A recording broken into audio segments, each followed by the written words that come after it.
கடந்து செல்வோம். கண்களை மூடி கர்த்தருடைய வார்த்தைக்காக நாம் கண்களை மூடி ஜெபம் செய்வோம். நல்ல ஆண்டவரே, இயேசுவின் நாமத்தினாலே இந்த பரிசுத்தமான ஓய்வு நாளுக்காக உமக்கு நன்றி செலுத்துகிறோம். எப்பொழுதும் உங்களுடைய வார்த்தைகளை நாங்கள் கேட்க போகிறோம். ஆவியானவரே, எங்களோட நீங்க இடைப்படுங்க, எங்களோட பேசுவீராக. என்ன பேச சித்தமா இருக்கீங்களோ தெளிவாய் உங்களுடைய பிள்ளைகளோட நீ பேசுவீராக.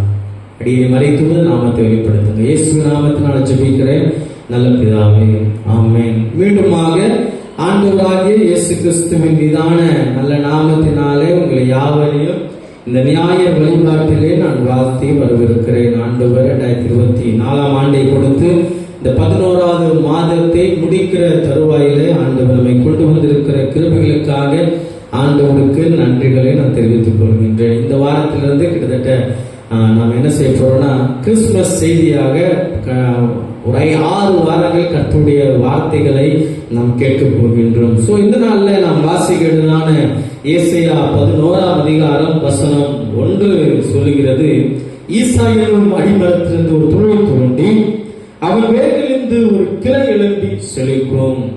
வேதம் சொல்லுகிறது, ஈசா என்னும் அடிமரத்தில் ஒரு துளிர் தோன்றி அவர் வேர்களிலிருந்து என்ன செய்யுமா, ஒரு கிளை எழும்பி செழிக்கும் என்று சொல்லி வேதம் தெளிவாக சொல்வதை பார்க்கின்றோம்.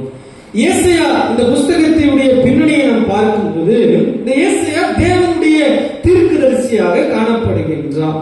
இதுல மொத்தத்தில் அதிகாரம் இருக்கு, கிட்டத்தட்ட 66 அதிகாரம் கொண்ட புஸ்தகமாக காணப்படுகின்றது. அப்போ ஏசாயா புஸ்தகத்திலே இதிலே எதை குறித்து தீர்க்கதரிசியாக சொல்லப்படுது சொல்லி பார்க்கும்போது, பாவத்துக்கு எதிராகவும் வரப்போகின்ற நியாய தீர்ப்பு குறித்தும் இந்த தீர்க்கதரிசி புஸ்தகமாகிய ஏசாயா தெளிவாக இந்த இடத்திலே சொல்லுகிறதை நாம் பார்க்கின்றோம். அப்போ அடிமதனத்திலே இருக்கும் யூதர்களுடைய பின் சந்ததிக்கு நம்பிக்கையும் அவருடைய ஆண்டவர் ஏற்ற நேரத்தில் விடுதலை கொடுப்பார், புரஜாதிகளுக்கு சுடரை போல ஒளியை பிரகாசிப்பார் என்று சொல்லி ஏசாயா தீர்க்கதரிசியாக உரைக்கிறது தான் இந்த ஏசாயா புஸ்தகத்திலே நாம் பார்க்கின்றோம். தாவீது சந்ததியில் ஒரு மேசியா அனுப்பப்படுவார். அந்த மேசியாவின் நிமித்தம் உலகத்துக்கு மாபெரும் ரட்சிப்பு மீட்பும் உண்டாகும் என்று சொல்லி ஏசாயா தீர்க்கதரிசி சொல்லுகிறார். இன்னும் இதனுடைய அதிகாரத்தை நாம் பார்க்கும்போது 2 வார்த்தையில் இந்த ஏசாயா புஸ்தகத்தை நாம் முடித்து விடலாம். எப்படி என்றால் 1ஆம் அதிகாரத்திலிருந்து 39ஆம் அதிகாரத்தில் வாசித்து பார்க்கும்போது நியாய தீர்ப்பை குறித்து பார்க்கிறோம், ஜட்ஜ்மெண்டல் சொல்லி பார்க்கின்றோம். 40ஆம் அதிகாரத்திலிருந்து 60ஆம் அதிகாரம் வரை நாம் பார்க்கும்போது ரட்சிப்பும் வாக்குத்தத்தமும் ஆசீர்வாதத்தை குறித்து இதில் சொல்லப்பட்டிருக்கிறதை நாம் பார்க்கின்றோம். ஆனால் இந்த நாளிலே நாம் வாசிக்கிறதான பகுதியிலிருந்து நாம் பார்க்கும்போது இந்த ஏசாயா 11ஆம் அதிகாரம் 1ஆம் வசனம் 2ஆம் வசனம் சொல்வதை பார்க்கும்போது இதைதான் இங்கே மையமாக வைத்து கர்த்தருடைய வார்த்தையை நாம் கேட்க போகிறோம். ஈசா என்னும் அடிமரத்திலிருந்து ஒரு துளிர் தோன்றி அவன் வேர்களில் இருந்து ஒரு கிளை எழும்பி அது செழிக்கும் என்று சொல்ல பார்க்கின்றோம். முதல் முறையாக விண்வெளிக்கு சென்ற போது பூமியை குறித்து ஒரு கண்ணோட்டத்தில் நான் பார்க்கும்போது ரொம்பவும் வியக்கத்தக்கதாக, ரொம்பவும் ஆச்சரியப்படத்தக்கதாக இருந்தது என்று சொல்லி விண்வெளி வீரர் சார்ல்ஸ் பிராண்ட் போல்டன் ஜூனியர் என்கின்ற இவர் சொல்லுகிறார். என்ன சொல்கிறார் என்றால், 400 மைலுக்கு அப்பால் நான் விண்வெளிக்கு போகும்போது அங்கு இருந்து இந்த பூமியை நான் பார்க்கிறேன். அழகாய், நேர்த்தியாய், அமைதலாயோடு, அது மாத்திரமல்ல அழகாகவும் இருக்கிறது என்று அவர் சொல்லுகிறார். ஆனால் மத்திய கிழக்கு நாடுகளை நான் கடந்து போகும்போது ஒரு சில காரியங்களை, அவர் நடக்கிற காரியங்களை பார்த்தபோது எனக்குள்ள ஒரு உணர்வு என்னவென்றால், பூமி எவ்வாறாக இருக்கும், பூமி எவ்வாறாக இருக்க வேண்டும் என்ற உணர்வும் அதை செவ்வாய்ப்படுத்த வேண்டும் என்கின்ற வைராக்கியமும் நான் உணர்வதாக சார்ல்ஸ் பிராங்க் போல்ட் அவர் சொல்லுகின்றார். நல்ல யோசித்து பாருங்க. இன்னொரு காரியம் அவர் சொல்லுகிறார், சாதாரண மனிதனாகிய நான் இந்த பூமியில் உள்ள சில இடங்களிலே பார்க்கும்போது எனக்கே இப்படிப்பட்ட எண்ணங்களும் வைராக்கியம் உண்டாகும். ஆனால் தேவனுக்கு மறைவாக சிருஷ்டி ஒன்றுமில்லை என்று சொல்லத்தக்கதான தேவன் தம்முடைய குமார பார்த்திருப்பார் என்று சார்ல்ஸ் இப்படியாக அந்த வார்த்தையை முடிக்கின்றார். ஒருவேளை காரிருளில் முழுமையாய் இந்த பூமி மூழ்கி இருப்பதை தேவன் பார்த்திருப்பார் என்று சொல்லி சார்ல்ஸ் சொல்லுகிறார். ஈசா என்னும் அடிமரம், ஈசா என்னும் அடிமரம் வேதத்தில் பார்க்கும்போது மத்தேயு 1ஆம் அதிகாரம் 17ஆம் வசனத்தை நாம் வாசித்து பார்க்கும்போது, மத்தேயு 1ஆம் அதிகாரம் 17ஆம் வசனத்தை நாம் வாசித்து பார்க்கும்போது அங்கு தெளிவாக வசனம் சொல்லுகின்றது. என்ன சொல்லுகிறது? இவ்விதமாய் உண்டான தலைமுறைகள் எல்லாம் ஆபிரகாம் முதல் தாவீது வரைக்கும் 14 தலைமுறைகளும், தாவீது முதல் பாபிலோனுக்கு சிறைப்பட்டு போன காலம் வரைக்கும் 14 தலைமுறைகளும், பாபிலோனுக்கு சிறைப்பட்டு போன காலம் முதல் கிறிஸ்து வரைக்கும் 14 தலைமுறைகளும் உள்ளது. இங்க ஜெனரேஷனை குறித்து சொல்லப்பட்டிருக்கிறது. என்ன சொல்லப்பட்டிருக்கு? ஆபிரகாம் முதல் தாவீது எத்தனை தலைமுறை? 14 தலைமுறை. தாவீதிலிருந்து பாபிலோனுக்கு சிறைப்பட்டு போன காலம் எத்தனை வருஷம்? 14 தலைமுறை. பாபிலோனுக்கு சிறைப்பட்டு போன காலத்திலிருந்து கிறிஸ்துவுடைய பிறப்பு வரை எத்தனை வருடம் சொல்லி பார்க்கும்போது 14 தலைமுறை. அப்படின்ற 28 தலைமுறைகள். அப்போ இப்படி கூட சொல்லலாம், தாவீதுடைய அந்த பிறந்த வருடத்திலிருந்து இயேசு கிறிஸ்து பிறந்த வருடம் வரை பார்க்கும்போது 1030 வருடங்கள். தாவீதுடைய மரணத்திலிருந்து இயேசு கிறிஸ்துடைய மரணத்தை வரை பார்க்கும்போது 990 வருடங்கள். அப்போ சரித்திரத்தில் வாசித்து பார்க்கும்போது 1000 வருடங்கள் என்று சொல்லி நாம் பார்க்கின்றோம். அப்போ அந்த 1000 வருடங்கள் இஸ்ரவேல் ஜனங்கள் மிக சிறைப்பட்டு போனார்கள். இஸ்ரவேல் ஜனங்கள் துன்பப்பட்டார்கள், கைவிடப்பட்டார்கள், அநேக மக்களால் அவர் புறக்கணிக்கப்பட்டார்கள், சிறையில் இருந்தார்கள், அடிமைத்தனத்தில் இருந்தார்கள். அப்படி இருக்கும்போது 1000 வருடங்கள் தேவனுடைய பிள்ளைகள் வாழ்வதற்கும் வாழவதற்கும் சாத்தியமே இல்லாமல் இருந்துச்சுன்னு சொல்லி நாம் பார்க்கின்றோம். இஸ்ரவேல் ஜனங்கள் வரலாறு சொல்லுகிறது, அவ்வளவுதான், அந்த அடிமரம் அவ்வளவுதான், அவன் வாழ்க்கை முடிஞ்சிருச்சு. அடிமரம்னா என்ன? ஒரு மரத்தை அடியோட வெட்டிட்டாங்கன்னா அது முடிஞ்சிருச்சு, இனி இது வளராது, இவருடைய வாழ்க்கை முடிஞ்சிருச்சு, இஸ்ரவேலுடைய வாழ்க்கையே முடிந்து விட்டது என்று சொல்லி சரித்திரம் சொல்லுகிறதை பார்க்கின்றோம். ஆண்டவர் சொல்கிறார், ஏசாயா 11ஆம் அதிகாரத்துல நாம் வாசித்து பார்க்கும்போது, ஈசா என்னும் அடிமரத்திலிருந்து ஒரு துளிர் தோன்றி, ஒரு ஈசா என்னும் அடிமரத்திலிருந்து துளிர் தோன்றி இந்த ஜனங்களை மீட்கும்படியாக, இந்த ஜனங்களை ரட்சிக்கும்படியாக, அடிமரத்திலிருந்து வாழ்க்கையிலிருந்து மீட்டுக் கொள்ளும்படியாக ஒரு ரட்சகர் வருவார். ஈசா என்னும் அடிமரத்திலிருந்து ஒரு துளிர் தோன்றப்படும் என்று சொல்லி சரித்திரத்தில் வேதாகமத்தில் ஏசாயா தீர்க்கதரிசி மூலமாக உரைக்கப்பட்டதை நாம் பார்க்கின்றோம். மேசியா வருவதாக நீங்கள் நானும் தெளிவாக இந்த இடத்திலே அறிந்து கொள்கிறதை நாம் பார்க்கின்றோம். ஏன் 1000 வருடம் பிறகு இந்த அடிமரம் தோன்றுகிறது? காரணம், அது பாவத்தின் உச்சம், பாவத்தின் உச்சகட்டம். மல்கியா புஸ்தகத்திலிருந்து நாம் மத்தேயு புஸ்தகத்திலே புதிய ஏற்பாடு பழைய ஏற்பாடு இடையிலே கிட்டத்தட்ட 400 வருடங்கள் எதுவுமே நடக்கல. அதை ஆங்கிலத்தில் சொல்லுவாங்க silent period, is a dark days, இருள் சூழ்ந்த ஒரு காலம். 400 வருடங்கள் எதுவுமே நடக்கவில்லை. அப்படிப்பட்ட காலகட்டத்திலே இந்த உலகத்திலே பாவத்தின் உச்சகட்டம் அதிகமாய் போனது. அந்த சூழ்நிலையில் தான் தேவன் தம்முடைய ஒரே பேரான குமாரனை இந்த பூமியிலே கொடுத்தார். தேவன் தம்முடைய ஒரே பேரான குமாரனை இந்த பூமியிலே கொடுத்த எத்தனை வருடங்கள் ஆனாலும் தேவனுடைய வார்த்தை நிறைவேற கூடியது என்று நாம் நினைவில் வைக்க வேண்டும். முதல் காரியம் தெளிவாக சொல்லுகிறது. என்ன சொல்லுகிறது என்றால், நாம் கற்றுக்கொள்கிற காரியம், எத்தனை வருடங்கள் ஆனாலும், எத்தனை மாதங்கள் ஆனாலும், எத்தனை நாட்கள் ஆனாலும் ஆண்டுடைய வார்த்தை நிறைவேறக்கூடியது என்று சொல்லி நீங்களும் நானும் விசுவாசிக்க வேண்டும்.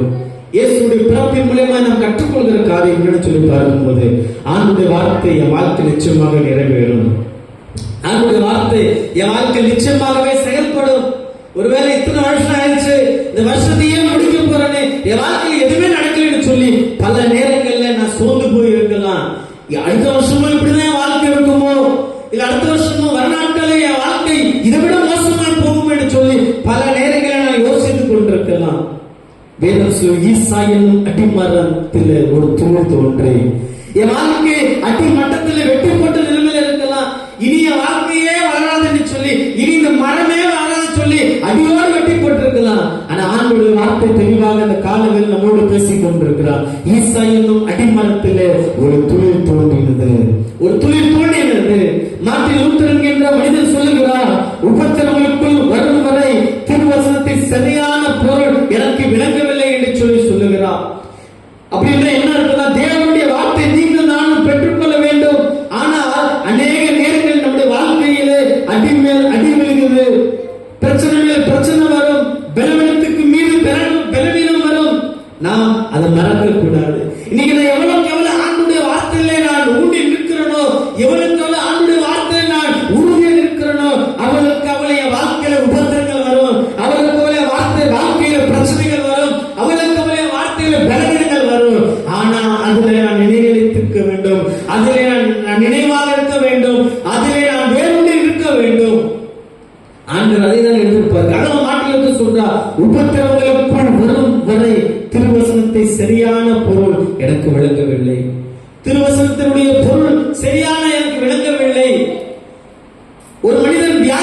இன்னைக்கு என் வாழ்க்கையில் சோதனைக்குள்ள போகும்போது, பிரச்சனைக்குள்ள போகும்போது, கஷ்டத்துக்குள்ள போகும்போது, உபத்திரத்துக்குள்ள போகும்போது, ஆண்டுடைய வார்த்தை எந்த மனிதன் சரியாக புரிந்து கொள்கிறானோ, எந்த மனிதனுடைய வாழ்க்கையில் ஆண்டுடைய வார்த்தை சரியா இருக்கிறதோ, அவனுடைய வாழ்க்கையில் ஆண்டவர் ஒரு அடிமனத்தில் இருந்து ஒரு துணி தூண்ட செய்கிற தேவனாக இருக்கிறான்.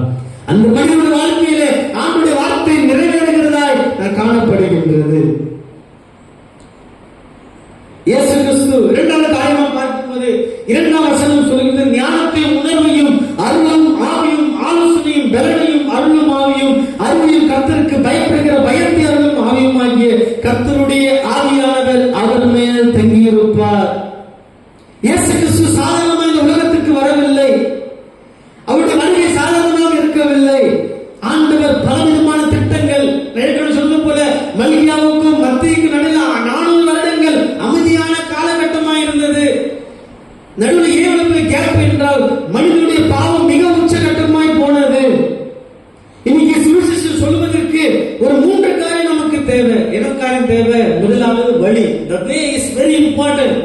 வழி மிகவும் தேவை. இரண்டாவது லாங்குவேஜ், மொழி தேவை. மூன்றாவது தகுதியான ஆட்கள் தேவை. அப்போ இன்னைக்கு ஒரு சுவிசேஷம் சொல்வதற்கு இந்த 3 காரியம் எப்படி தேவையா இருக்கிறதோ, அதே போல தேவன் தன்னுடைய குமாரனை பூமிக்கு அனுப்பினார் என்றால் அவர் சும்மா அனுப்பல, அவர் நேர்த்தியாக அனுப்பியிருக்கிறார். இயேசு கிறிஸ்து இந்த பூமியிலே பிதாவானவர் அனுப்பினார் என்றால் ஏதோ சும்மாவா அனுப்பல, தன்னுடைய ஒரே பேரான குமாரனை இந்த பூமியிலே வாழ்வதற்காக அனுப்பவில்லை. மனிதனுடைய பாவம் உச்சத்திலே போனதுனால, மனிதனுடைய பாவ காரியம் இந்த உலகத்தில் அதிகமாய் பெருகினதுனால ஒரு மனிதன் இந்த பூமியில பிறக்கிறான்னு சொன்னா அவர் வாழ்வதற்காக மாத்திரமே. ஆனா இயேசு கிறிஸ்து மாறாக அவர் மறுப்பதற்காக இந்த பூமியிலே வந்தார் என்று சொன்னா பார்க்கின்றோம். மனிதனாக வந்தார். மனிதனுடைய பாவம் 4 வருடங்கள் ஆண்டவர் சும்மா இருந்தார். இவங்க வாழ்க்கை மாறும், இந்த பாவ வாழ்க்கையிலிருந்து மாறிக்குவாங்கன்னு சொல்லி அநேக நேரங்களில் பிதாவான சும்மா இருந்தார். ஆனா மனிதனுடைய வாழ்க்கையில ஒரு மாற்றமும் காணப்படவில்லை. ஒரு மனிதன், ஒரு எறும்பு போய்கொண்டே இருந்தது. அந்த எறும்பு தீயை நோக்கி போய்கொண்டே இருந்தது. அந்த எறும்பு எப்படியாவது தீயில் இருந்து பாதுகாக்க வேண்டும். பல முயற்சி செய்தார், முடியல. அப்போ யோசித்தார், இந்த எறும்பை இந்த தீயில் இருந்து நான் காப்பாற்ற வேண்டும் என்றால் நான் எப்படி எதவா இருக்கணும்? எறும்பாக தான் இருக்கணும். அப்போ எறும்பாய் மாறினார். அதே போலதான் பாவத்திலே இருக்கிற மனிதனை மீட்டுக் கொள்ளும்படியாய் ஆண்டவர் இந்த உலகத்திலே தன் குமாரன் அனுப்பினார் என்றால் குமாரனாக இந்த உலகத்துக்கு அனுப்பினார். உங்களை என்னை மீட்டுக் கொள்வதற்கு தன்னுடைய குமாரனாக இந்த பூமியில அனுப்பினார் சொல்லி நாம் பார்க்கின்றோம். அப்போ கிறிஸ்து பிரியமானவர் மனுஷனாய் இந்த பூமியில மாறினார். He is 100% human being as well as 100% God.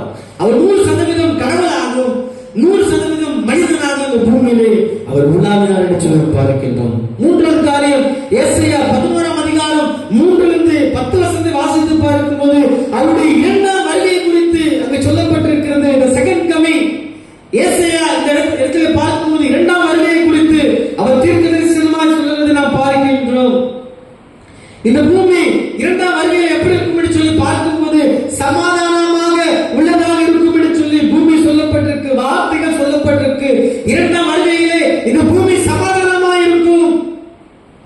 6ஆம் வசனம், 7ஆம் வசனம், 8ஆம் வசனம் எல்லாவற்றையும் வாசித்து பார்க்கும்போது இது எல்லாம் சாத்தியமா பார்க்கும்போது இல்லை, ஆனாலும் அவராலே சாத்தியமாய் மாறும்.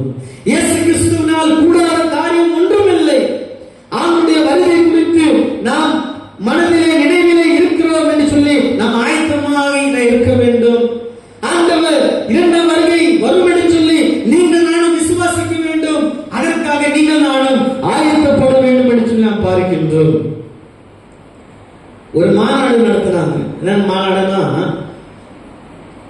பிசாசு நரகத்துல ஒரு மாநாடு நடத்தினாங்க. பிசாசுலாம் சேர்ந்து 3 பிசாசுலாம் சேர்ந்து ஒரு மாநாடு நடத்தினாங்க. இந்த உலகத்திலே மக்களை நான் ஆதாயப்படுத்துவதற்கு நான் என்ன செய்ய வேண்டும் என்று சொல்லி பிசாசுலாம் சேர்ந்து என்ன செஞ்சான், ஒரு மாநாடு நடத்தினாங்க. அப்படி மாநாடு நடத்தும் போது அப்போ அவங்க கேட்கிறாங்க, மனிதனை ஆதாயப்படுத்துவதற்கு நாம் என்ன செய்யணும் அப்படின்னு சொல்லும் பொழுது ஒரு பிசாசு எந்திரிச்சு சொல்லிச்சா, நான் போய் இயேசு கிறிஸ்து கடவுள் இல்லை என்று என்ன செய்யலாம், உலகம் ஃபுல்லா சொல்லிடலாம் அப்படின்னு சொல்லி ஒரு பிசாசு சொல்லிச்சான். இரண்டாவது ஒரு பிசாசு சொல்லிச்சான், இயேசு கிறிஸ்து பிறந்தது உண்மைதான், ஆனா அவர் மரிக்கல, அவர் உயிரோடு எழும்பல அப்படின்னு சொல்லி எல்லா இடத்துலயுமே பரவிடலாம் அப்படின்னு சொல்லி சொல்லிச்சான். மூன்றாவது பிசாசு சொல்லிச்சா, இயேசு பிறந்தது உண்மை, இயேசு மரித்தது உண்மை, இயேசு உயிர்த்தது உண்மை. நம்ம என்ன செய்வோம், இதை அப்படியே விட்டுருவோம். இது இன்னும் ரொம்ப நாட்கள் போகட்டும், காலம் இருக்கு, மக்களும் இதை செய்ய சொல்லுவாங்க, மறந்துடுவாங்க. இன்னைக்கு நம்முடைய வாழ்க்கையும் அப்படிதான் இருக்கு. ஆண்டுடைய வருகையை குறித்து நம்முடைய சபைகளிலோ நம்முடைய உலகத்திலோ நமக்கு ஒரு தெளிவான சிந்தனை இல்லாமல் நான் வாழ்ந்து கொண்டிருக்கிறேன். என் வாழ்க்கை ஒரு மந்த நிலைமையிலே இருக்கிறதை நாம் பார்க்கின்றோம். இரண்டாம் வருகை குறித்து இன்னைக்கு சபைகளிலே தெளிவை நமக்கு இருக்க வேண்டும். முதலாம் வருகையிலே ஆண்டவர் இந்த பூமியில வரும் பொழுது, இயேசு கிறிஸ்து பூமியில் வரும் பொழுது பாவத்திலிருந்து மீட்கும்படியாக நமக்கு ரட்சிப்பை ஆண்டவர் வாங்கி கொடுத்திருக்கிறார். அதே போல மறுபடியும் இரண்டாம் வருகையிலே இயேசு கிறிஸ்து உலகத்துக்கு வருவார். அவர் ராஜாவாக, அவர் சிங்காசனத்தின் மேல் வீற்றிருக்கிற தேவனாக உங்களை என்னை இந்த பரலோக ராஜ்யத்தை சுதந்திரித்துக் கொள்ளும்படியாக அவர் மீண்டும் வருவார் என்று பார்க்கின்றோம். அப்போ அப்படி என்றால் இன்னைக்கு ஒவ்வொரு வருடம் போதுன்னா நம்ம கடைசி நிமிடங்களில் நின்று கொண்டிருக்கிறோம். கடைசி நாட்களிலே நீங்கள் நானும் வாழ்ந்து கொண்டிருக்கிறோம். அப்போ நான் எப்படிப்பட்ட கிறிஸ்துவா இருக்கணும், எப்படிப்பட்ட கிறிஸ்துவா இருக்கணும்? ஒரு சென்சஸ் இப்படியா சொல்லப்பட்டிருக்கு, 4 விதமான கிறிஸ்துவர்கள் சபையில இருப்பாங்க. 4 விதமான கிறிஸ்துவர்கள். முதலாவது கிறிஸ்துவ எப்படி இருப்பாங்க? பிளைண்ட் கிறிஸ்டியன், குருட்டு விசுவாசி உள்ளவன். குருட்டு விசுவாசி உள்ளவன் அதாவது என்னன்னா, what they do don't know, அதாவது அவங்க என்ன செய்யறாங்க சொல்லி அவங்களுக்கே தெரியாது. குருட்டு விசுவாசி உள்ள விசுவாசிகள் சபையில உண்டு. இரண்டாவது விசுவாசி எப்படிப்பட்டிருந்தனா, சொல்றது அப்படியே செய்கிறவர்கள், எதை சொன்னாலும் அப்படியே செய்வாங்க. அப்படிப்பட்ட விசுவாசிகள் சபைகளில் உண்டு. மூன்றாவது விசுவாசி எப்படிப்பட்டதுன்னா, ஸ்டபர்னஸ், அதாவது முரட்டாட்டம் உள்ளவர்கள். எதை சொன்னாலும் அதுக்கு அகைன்ஸ்டாக, அது ஊழியக்காக அகைன்ஸ்டாக, சபைக்கு அகைன்ஸ்டாக, சபையுடைய ஊழியத்துக்கு அகைன்ஸ்டாக முரட்டாட்டம் பிடித்த விசுவாசிகளாக சபையில் இருப்பார்கள். நான்காவது விசுவாசி எப்படிப்பட்ட விசுவாசி இருந்தா, they are intelligent believer, அவர்கள் புத்திசாலியான விசுவாசியா இருப்பாங்க. அந்த புத்திசாலி விசுவாசியா எப்படின்னா, இரண்டாவது வருகைக்கும் ஆயத்தமாய் உள்ள விசுவாசிகளாய் இருப்பார்கள். இரண்டாம் வருகைக்கும் ஆயத்தம் உள்ள ஒரு விசுவாசியாக இருப்பார்கள். அப்போ இரண்டாம் வருகைக்கு நீங்கள் நானும் ஆயத்தப்பட வேண்டும். இரண்டாம் வருகைக்கு நீங்கள் நானும் ஆயத்தப்பட வேண்டும். ஆண்டவர் கால வேளையில நம்மோடு பேசிக் கொண்டிருக்கிறார். நீங்கள் நானும் இரண்டாம் வருகைக்கு ஆயத்தமாய் பட வேண்டும்.